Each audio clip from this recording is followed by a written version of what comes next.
सबका कल्याण हो।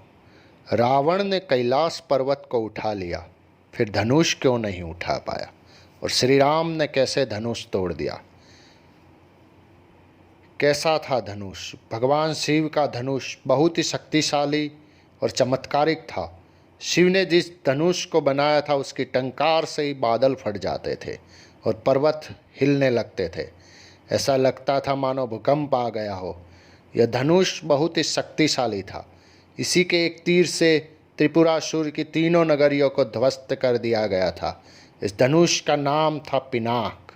देवी और देवताओं के काल की समाप्ति के बाद इस धनुष को देवराज इंद्र को सौंप दिया गया था। देवताओं ने राजा जनक के पूर्वज देवराज को दे दिया। राजा जनक के पूर्वजों में निमि के ज्येष्ठ पुत्र देवराज थे। शिव धनुष उन्हीं की धरोहर स्वरूप राजा जनक के पास सुरक्षित था।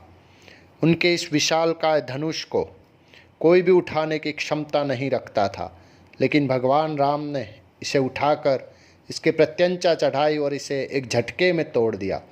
श्री रामचरित मानस में एक चौपाई आती है, उठहु राम भजहु भवचापा, मेटहु तात जनक परितापा।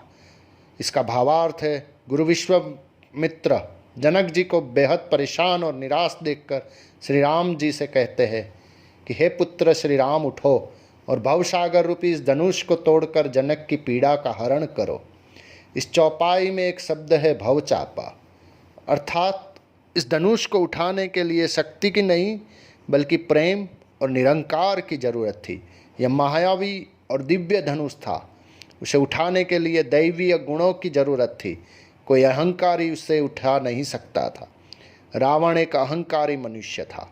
वह कैलाश पर्वत तो उठा सकता था, लेकिन धनुष नहीं। धनुष को तो वह हिला भी नहीं सकता था। वह धनुष के पास एक अहंकारी और शक्तिशाली व्यक्ति का घमंड लेकर गया था। रावण जितनी उस धनुष में शक्ति लगाता था, वह धनुष और भारी हो जाता था। वहाँ सभी राजा अपनी शक्ति और अहंकार से हारे थे। जब प्रभु श्री राम की बारी आई तो वे समझते थे कि यह कोई साधारण धनुष नहीं बल्कि भगवान शिव का धनुष ले। इसलिए सबसे पहले उन्होंने धनुष को प्रणाम किया, फिर उन्होंने धनुष की परिक्रमा की और उसे संपूर्ण सम्मान दिया। प्रभु श्री राम की विनयशीलता और निर्मलता के समक्ष धनुष का भारीपन स्वतः ही तिरोहित हो गया और उन्होंने उस धनुष्य को प्रेम पूर्वक उठाया और उसकी प्रत्यंचा चढ़ाई और उसे झुकाते ही धनुष खुद ब खुद टूट गया। कहते हैं कि जिस प्रकार सीता शिव जी का ध्यान कर सहज भाव बिना बल लगाए धनुष उठा लेती थी, उसी प्रकार श्री राम ने भी धनुष को उठाने का प्रयास किया और सफल हुए। जय श्री राम।